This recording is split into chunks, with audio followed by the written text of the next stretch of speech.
All right, so let's get into that acronym. SMART: specific, measurable, achievable, relevant, and time bound. You've probably seen it on a slide some point in your career. Maybe you've been asked to write SMART goals for a performance review.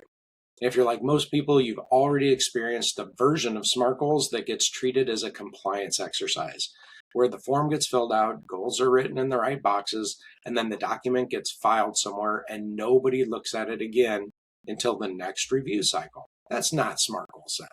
That's SMART goal theater, maybe. And the difference between the two is worth understanding, because the theater version wastes everyone's time, while the real version really changes the outcomes. So let's walk through each element and what they're actually asking you to do. Let's start with S, specific. A specific goal answers the question, what exactly are we trying to accomplish? Not improve customer service. Not be better at communication. Those are directions, not goals. Specific means something like reduce customer complaint resolution time from 48 hours to 24 hours for our support team. That sentence tells you what's changing, by whom, and by how much.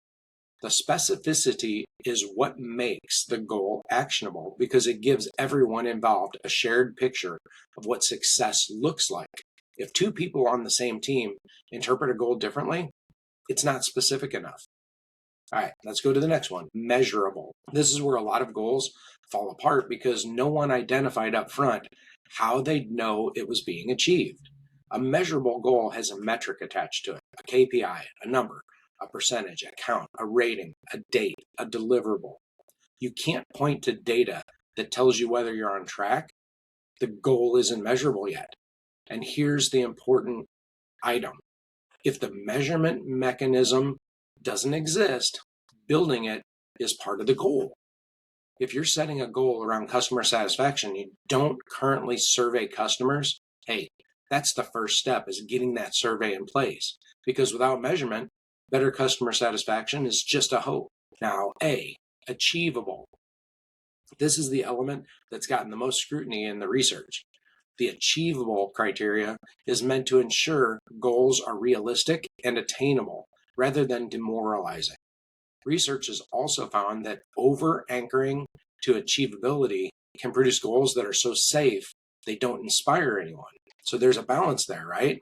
A leadership IQ study found that employees who set difficult and challenging goals report 34% higher job satisfaction than those with easy ones. So achievable doesn't mean easy. It means grounded in reality while still requiring genuine stretch. The sweet spot, that's a goal that's ambitious enough to be motivating, but realistic enough to be credible.